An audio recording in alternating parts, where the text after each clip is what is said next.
Hey everyone, welcome to the last chapter of this course, chapter 7.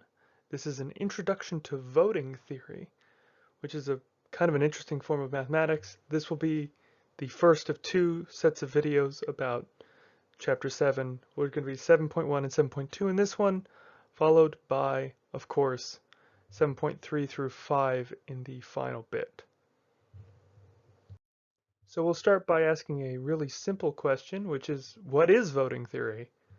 Well, oftentimes we have to make decisions about doing various things, and we have to ask people what their opinions are, and we use those opinions to make decisions.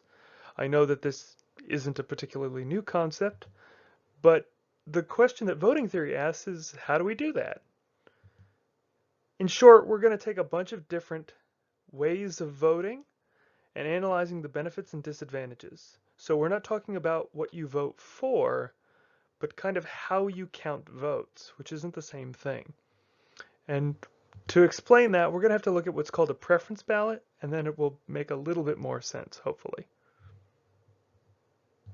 So when we say preference ballot, we're not talking about a specific ballot, but it's just a ballot in which a voter would list all of the options they could get in order of preference. So it's not just the top choice, it's several different choices, and we've put them in a specific order. So instead of thinking of who's your favorite, you might think of your top 5.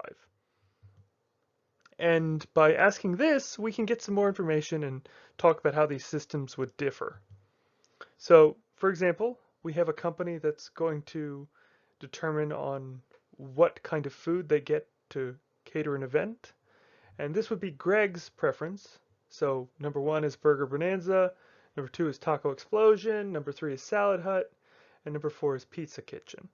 And we didn't specify how much he likes those things. We just said that that's the order in which he likes them. Maybe he thinks they're all awesome, or maybe he hates them all and wishes there were better choices. But given those 4 choices, that's the order he ranks them. And that's all a preference ballot is. So maybe we put all these things together and we'll call that a preference schedule. So if you remember, Greg, well, his vote was burgers, then tacos, then salad, then pizza. Well, I've actually put that here in this column that has the 4 over it. And 4 doesn't stand for Greg, it stands for the number of people who picked just like Greg. And if you don't specify something, or you put a name or something like that, that just means that that's one vote. So instead, we could say that 5 people picked STPB, which is this column second to the second from the right. And that specific thing means that these 5 people picked S as their first, T as their second, P as their third, and B as their fourth. So you can look at this and then you can ask some basic questions, which is, so how many people picked B as their first choice? Now you might see that there's a column that says BTPS. It's the ones right next to the first, second, third, and fourth. That column, well, that's got a 5 over it. And then the column right next to it, the one with the 4 over it, is BTSP. So that represents, the first one represents 5 people, and the second one represents 4 people. So if you put them together, that means 9 people picked B as their first choice. And in the other columns, well, B wasn't picked as the first choice. So a total of 9 people think that B is the best, and that's it. So how many people picked T as their second choice? So for this same example, we would just look at the number of times T shows up, and we have 5 plus 4 plus 5 plus 3, and that's 17. So 17 people picked T as their second choice. People are pretty comfortable that T is second. So what do we do with that preference schedule? Well, we can use what's called the plurality method to pick a winner, right? We've got to pick something. And all this requires us to do is pick the largest number of first place votes. And whoever has the most first place votes, they win. and we'll say that they have a plurality. Now, some people might say that this is a majority. That's not what that means. A majority is when 50% of the first place votes are for the same thing. So that doesn't always happen. In fact, when more than two options exist, a majority often doesn't exist at all, even if a plurality exists. So plurality might exist, but majority doesn't have to. Like, in fact, and if a majority does exist, it's automatically a plurality. Fun fact. So let's apply it. So we have our preference schedule from before. We'll apply it. Who has the most first place candidates? Well, B, as we said from before, has 5 plus 4, which is 9. T has 8. S has 5. And P has 3. So since 9 is the biggest, B wins. So B wins, and that's it. Pretty simple method. And just so we can make this clear, how many people voted? Just in case it's not clear, well, we can just add up all the column numbers and we'll get 25. And so 25 people must have voted. Did B have a majority? Well, that would require B to have over half of the first place votes. But B only had 9 votes, and 9 is less than half of 25. So B only had a plurality. By the way, the other rows, the second, third, fourth, we're not considering them for the plurality method. We can throw them away. We're not going to use it. It'll come up later in the later sections, but for now, we're just using the first row.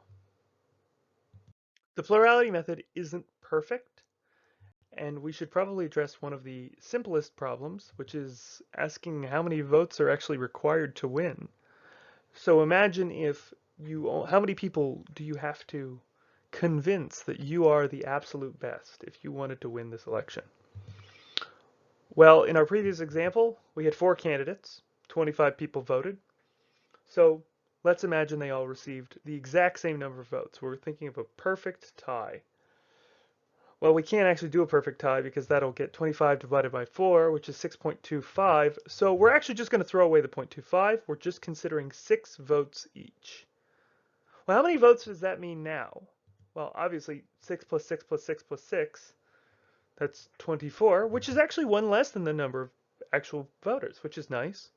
So if, say, that one person votes for anybody, well, that person wins because, well, they have the most votes.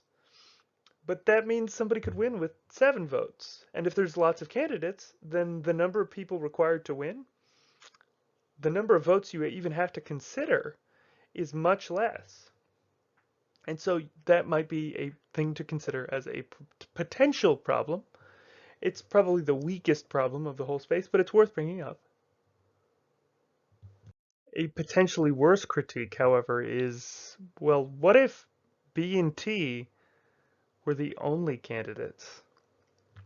So we're going to be playing the exact same thing. We're going to figure out who wins the election, but now we have to ignore any instance of the other letters. So in this case, first 2 sets of columns, well, that's a B victory for sure. That's 5 plus 4. Well, we've got 16 more votes to deal with. Well, for the remaining 16 votes, T did better than B. As you can see in the middle column, the 8, T did the best, but in the column right to the right of that, T did better than B. B actually was in last place there, and in the very last column, the 3 votes, well, T did better than B, and well, 8 plus 3 plus 5, that's 16. So people liked T more than B, but maybe that's just a weird quirk. Well, if we do the same thing with S and T, well, 20 people thought that T was better than S,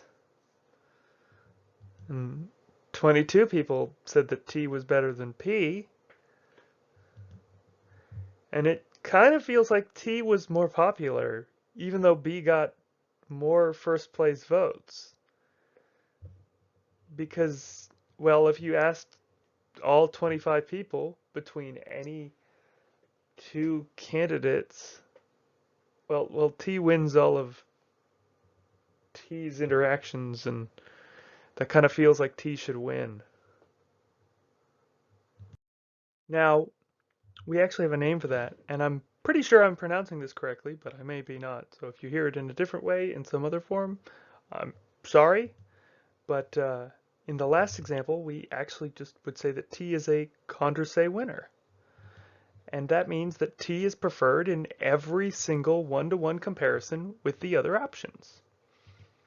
And, well, outside of this, in the slightly more subjective space, people will have been arguing that a Condorcet winner, well, that makes sense that that thing should win. And in voting theory, we actually have a name for this kind of thing, which is called a fairness criterion. Well, that's just a thing that we kind of feel like it should be true in a fair election, whatever that means.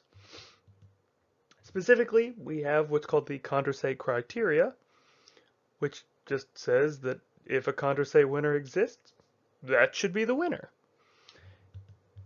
This did not happen, so we say that this particular time, the Condorcet criteria is false. It's not always false, but in this particular case, it happens to be. And, well, that kind of feels like a problem. Okay, we'll do a different example so that it kind of makes a little bit more sense. So we'll start with a simple thing. We're going to assume the votes were cast as seen as this table. Who is going to win according to plurality? Well, D has the most first place votes. You can see that D actually wins 9 plus 7, which is 16. Is this a majority? Well, there were 41 total votes cast, and 16 is less than half of 41, so not a majority. Now, does this pass the Condorcet criteria? To check, we actually have to know if a Condorcet winner even exists. And in order to do that, we actually have to compare every single pair of options, which is kind of annoying, but let's do it. We're going to do A versus B in detail, but the others will kind of like glance over a little faster. In this case, the first, second, and fourth voting ballots, well, they all have a situation where A is ranked higher than B. So A is in first as opposed to second, then A is in third as opposed to fourth, and A is the second as opposed to third, and that's the first, second, and fourth respectively. Again, so that corresponds to 10 plus 9 plus 7, which is 26 votes.